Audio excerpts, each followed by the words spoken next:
এবার মুর্শিদাবাদের বুক চিরে চলে গেছে বাদশাহী সড়ক, আর এই সড়কের ধারে ধারে আছে ডাক অন্তর মসজিদ আর ক্রোশ অন্তর দিঘি। ডাক অন্তর মসজিদ, কোষ অন্তর দিঘি, সেটা কি বটে? আমি বলছি বল। ওই মুর্শিদাবাদের নবাব ফিরছিল তার নিজের রাজধানীতে,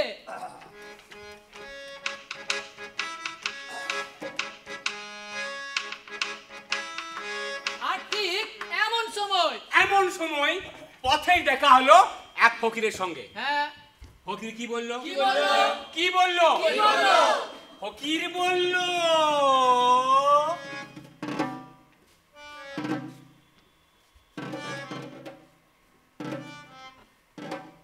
না, লেখন ভালো নয়, কপালের লেখন ভালো নয়।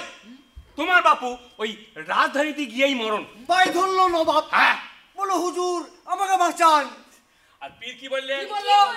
পীর বললে উপায় একটা আছে। কি উপায়? এই বাদশাহী সড়কের ধারে ধারে মসজিদ করতে হবে। আরে একটা মসজিদে আজানের সুর যত দূর পর্যন্ত শোনা যাবে সেখানে আর একটা মসজিদ, এই তারপরে আবার একটা মসজিদ, তারপরে আবার একটা মসজিদ। কে খুঁজছিন দিলি? কে রে কে? ওই তো বললি না, কোনটা? ভুলে গেছিস নাকি? কোনটা? কেন এক সন্তান তো একটা করে দেখি। টিকিটা ভুলে গেছিলাম। সেই লিগে ও রাস্তাটার ধারে ধারে ও ভাঙা মসজিদ আর ও মজা দিঘিগুলো দেখতে পাওয়া যায়। হ্যাঁ, দিঘি। এরকম এক দিঘির নাম হলো আকরাইয়ের দিঘি।